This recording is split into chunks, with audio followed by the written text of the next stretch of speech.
Neste domingo continuamos a ler a respeito do reino dos céus. E as parábolas que Jesus propõe são maravilhosas, como sempre uma riqueza inesgotável.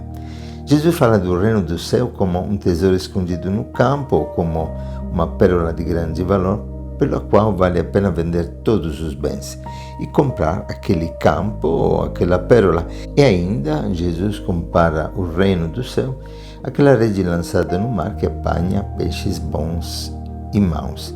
O trabalho dos pescadores, dividindo os peixes que prestam com aqueles que não prestam, é comparado à ação que os anjos farão quando irão separar no fim dos tempos os homens maus dos bons e lançarão os maus na fornalha de fogo, onde haverá choro e ranger de dentes. Terminando, Jesus sintetiza que todo mestre da lei que se torna discípulo do reino do céu, como um pai de família que tira do seu tesouro coisas novas e velhas. Qual o sentido dessas parábolas? Jesus responde mais uma vez algumas perguntas que são essenciais na nossa vida humana. A primeira pergunta: qual é o teu tesouro? O que vocês estão procurando? Dizia Jesus aos primeiros discípulos que estavam seguindo. Esta é a pergunta essencial da nossa vida. O que nós realmente desejamos? O que nós procuramos de mais profundo na nossa existência? É interessante que todo homem procura a felicidade. Jesus diz no Evangelho de João, no capítulo 15, eu vim para que a minha alegria esteja em vós e a vossa alegria seja plena. E ainda São Paulo, na segunda carta aos Coríntios, no primeiro capítulo, dirá que não é dono da nossa fé, mas colaborador da alegria. Belíssimo. Para a Bíblia, todo homem procura alegria. O verdadeiro tesouro da vida é uma vida vivida com alegria. E Jesus diz que onde está o nosso tesouro, lá está o nosso coração. Onde está o nosso coração? O que nós procuramos de verdade? Esta é a pergunta essencial que a palavra coloca na nossa alma neste tempo. E como sabemos, este tempo é hoje. Se hoje escutamos esta palavra, nós encontraremos repouso para nossas almas. Qual é o hoje da graça que o Senhor nos oferece? Ele nos chama realmente, como escutamos também na primeira leitura, a perguntar-nos qual o sonho, o desejo mais profundo do nosso coração. Interessante que nesta leitura do primeiro livro dos Reis, em Gabaon, o Senhor que apareceu para Salomão em sonho nos dá a chave para entender o sentido do Evangelho. Deus pergunta: pede o que desejas, eu te darei. E o que eu e você pediríamos a Deus se nos oferecesse a possibilidade de receber o que mais desejamos? E não é por acaso que Santo Ignácio nos ensina que nós podemos desejar as graças e recebê-las na medida do nosso desejo. A mesma coisa fala Santo Agostinho, quando fala que o Senhor alimenta o desejo pela espera daquilo que desejamos receber para poder dar mais, como se o desejo dilatasse a nossa alma para receber mais e mais graças.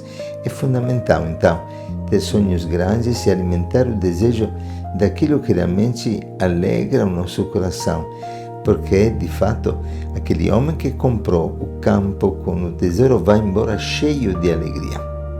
Novamente, é fundamental entender que toda a nossa escolha é sempre movida pela alegria. Às vezes erramos o alvo, mas de fato o desejo inicial é sempre aquele de uma realização.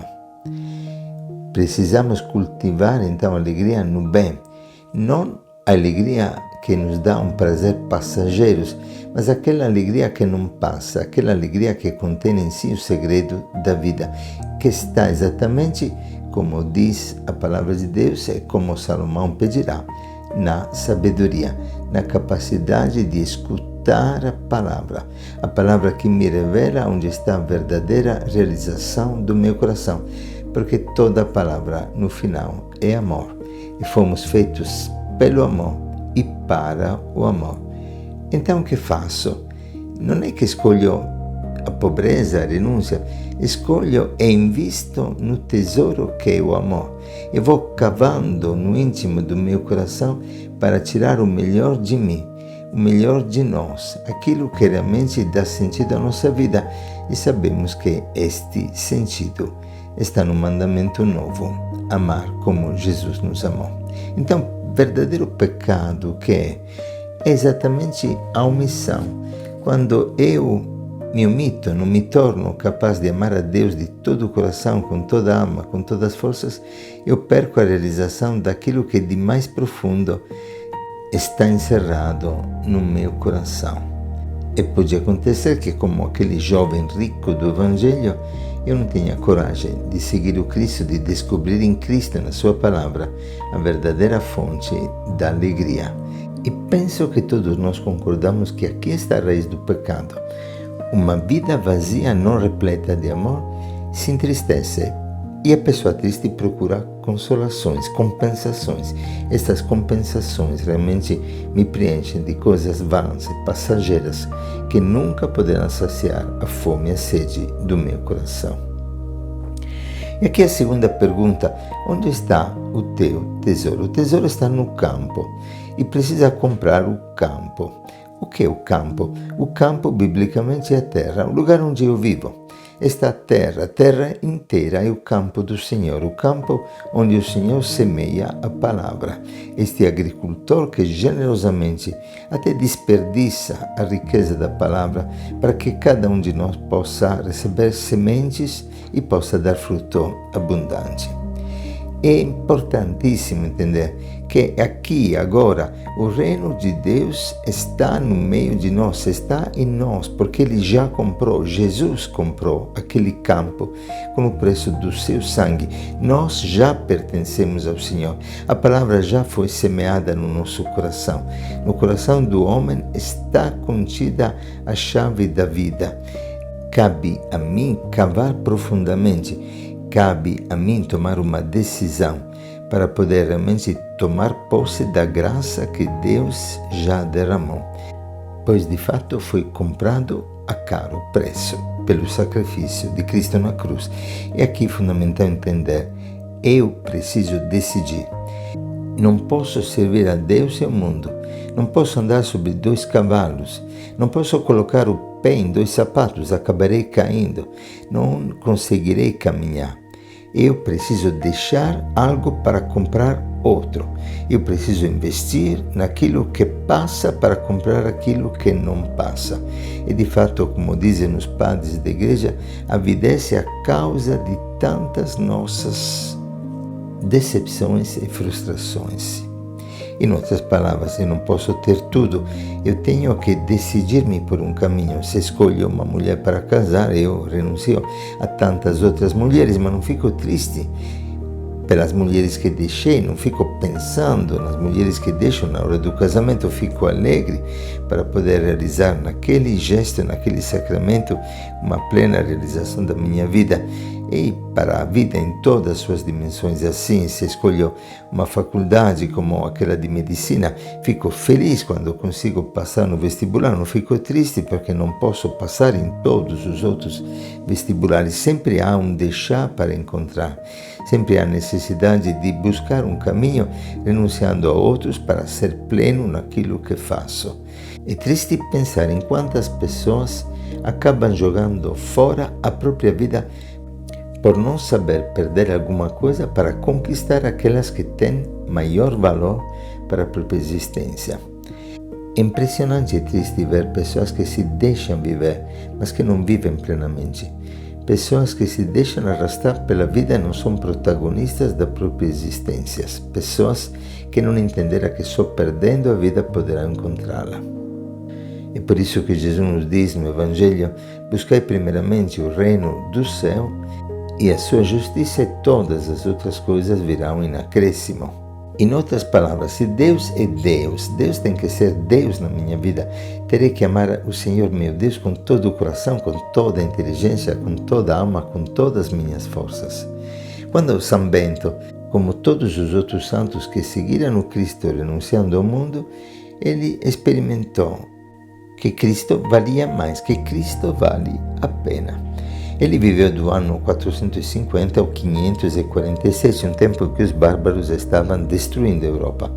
E através da sua escolha houve uma nova implantação de uma nova civilização na Europa, mas se retirou com Cristo na solidão por 3 anos, bebendo da palavra de Deus, encontrando aquele tesouro. 3 anos ficou sozinho numa gruta, orando, lendo, meditando a palavra. Incrível a fecundidade dessa escolha. Apenas no século XIV, os beneditinos geraram 24 papas, 200 cardeais, 700 arcebispos, 15.000 bispos, 1.500 santos e 37.000 mosteiros foram implantados até aquele século pela escolha de um santo que encontrou o tesouro escondido no campo, aquela palavra que o chamava a fazer da sua vida um dom pleno para a vida do mundo.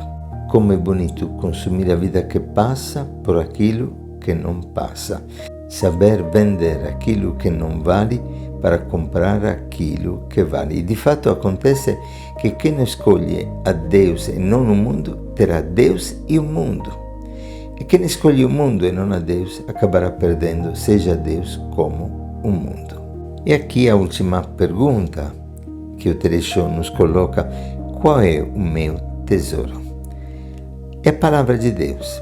A verdadeira riqueza da nossa vida é a palavra que é verdade e vida, uma verdade que liberta. Interessante que Salomão, naquele sonho em que o Senhor o convidava a pedir aquilo que mais desejava, ele pediu um coração compreensível, capaz de governar o povo, de discernir entre o bem e o mal. Mas o hebraico de coração compreensível é Lev Shumea, que significa um coração que sabe escutar, um coração obediente. Quem descobre na palavra de Deus a verdadeira riqueza da vida sabe discernir, porque o bem faz bem e o mal faz mal. O relativismo deste neopaganismo em que estamos mergulhados é exatamente o caminho do inimigo, que desde o começo da criação quer tornar o homem surdo à palavra de Deus para torná-lo escravo dos seus instintos, como se ele pudesse decidir o que é bem ou o que é mal, independentemente do Senhor que o criou. Na verdade, o Senhor que nos criou, nos fez a sua imagem, ele nos deu também, por assim dizer, o manual da vida, que é a palavra de Deus, que é a Bíblia. É através da palavra que nós podemos decidir-nos por aquilo que realmente tem valor e dá sentido. E como diz o Salmo: eu tenho na vossa lei o meu prazer. A tua palavra vale mais do que milhões de ouro e pratas.